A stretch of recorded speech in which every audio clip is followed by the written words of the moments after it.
So LaMelo Ball continues his awesome season. He's had an incredible start to this one. 5.3 assists. He's had an incredible year. One off a season worst outing against Brooklyn, but before that, he was sensational. He scored 25 plus points. He scored 25 plus points, including that Brooklyn game, in 11 of the 14 games that Charlotte has played this season. He's been the engine for Charlotte tonight. 7 points, 4 assists. Now the Hornets will have to do without him. Cunningham posting up the smaller train man. Got a great start to the season. Recently, not so much. Holland only shooting 11% from 3, but he nails that one.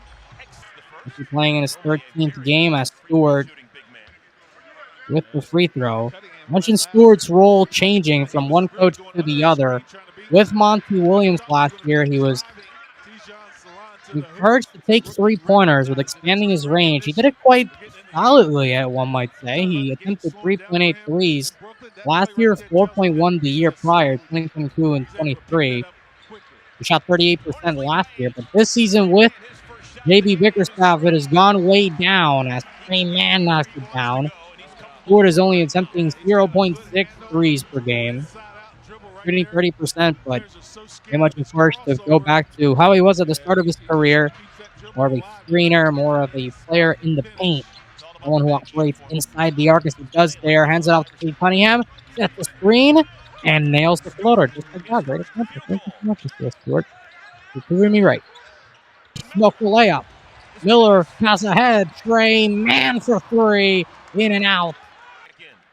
And Trey Mann had an awesome stretch first 5 games of the season. In those games, he was averaging 21 points on 47% from the field, 44% from 3. Since then, he has cooled off. He hasn't scored 20-plus in any of his games since those first 5. So since November 1st. And he's averaging 10.4 points per game as Beasley hits another 3. That gives Detroit their first lead of the game. Charlotte Hornets led 26-14 at the 3:29-minute mark of the first quarter. Since then, they are being outscored 26-15 by the Detroit Pistons in this one. League Beasley 9 points, all of them in this second quarter. Stepped out and allowed the Pistons to come back. Ivy defending him, skip to the corner. Josh Green hits a three-pointer. I mentioned his great shooting. He's shooting 47.1% from the corners this season from 3. That's a career high. Never in his career has he shot over 40% from 3 in the corners. He's been spectacular this season. Final 5 from the Spectrum Center. Final 5 of regulation, at least. Is that foreshadowing? I don't know. We shall see. LaMelo. Williams switches the angle of the screen. Ball gets inside. He is so crafty. Pulls it out with the dribble. Duran looking for Cade. Finds him. Cade.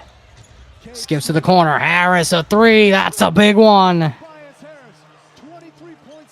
A really important 3 there by Tobias Harris. Makes it a 2-point game in Charlotte. The closest this game has been since the start of the third quarter. That one's in and out.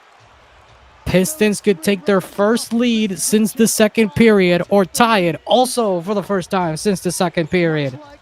We'll see what Cunningham does. He draws inside. He missed the layup. Miller comes up with it. Up to 48.8. So Cade at the foul line. He's missed 2 today. It's at over 80% for the year. He gives the Pistons their first lead since it was 40-37. It's their second lead overall in the game. And what a time to take it with 48.8 seconds left to play. Miller is in half court. Ball sets a screen. He comes off a screen. Ball curls for the win off the mark. And he got a good look. He screened for Grant Williams. Grant Williams screened for him. In overtime this season, the Detroit Pistons are 1-1. They played 2 OT games back-to-back on November 12th and November 13th. They won against Miami, and then they lost at Milwaukee. Of course, that game, Ron Holland missed 2 clutch free throws to potentially win it in regulation. Charlotte is 0-1 in OT. They lost by 2 at Philadelphia on November 10th.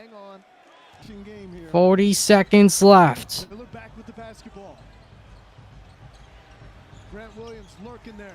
Charlotte has an opportunity to ice it. Miller does just that. A career game for Brandon Miller. Career high 36. First time this season he eclipsed his 30 points. Malik Beasley has had an incredible story. Has been an incredible performer for the Detroit Pistons in their 16 games. He's played in all 16 so far, only 3 starts. He's playing 28 minutes per game, so regardless of whether he's starting or he's coming off the bench, he's played an enormous role for this Detroit Pistons squad. And it's been a tale of 2 seasons so far for Malik Beasley.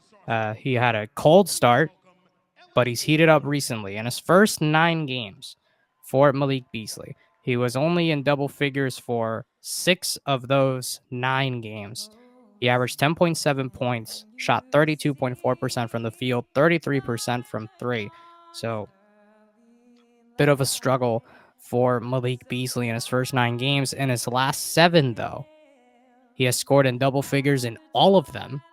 He is averaging 21.6 points per game on 50% from the field, 44% from 3, and he has scored 20 plus in his last 5. And in those last 7, he scored 20 plus in 6 of those 7. So, and on the only game he didn't score 20 plus, he had 15, shot 5 for 12. So he has been spectacular in these last 7 games for the Detroit Pistons. He has been a necessary floor spacer for this team, who, So Grant Williams, also for him, like I mentioned with Malik Beasley, it's been a tale of 2 seasons for Grant. His first 7 games, only started 1 game, played 26 minutes per contest, averaged 8 points, 42.9% from the field, 41% from 3, with 3.6 rebounds. Contrast that, and he only scored double figures in 1 game. You contrast that with his last 7, and it's been a complete turnaround. His minutes have gone up. He's averaging 32.2 minutes per game. He started 4 of those contests. He's averaging 12.7 points, 6.7 rebounds, shooting 46.2% from the field, 32.4% from 3. So the efficiency has gone down, but he is being more aggressive and, of course, playing more and being more effective on both ends of the court. As the action tips off,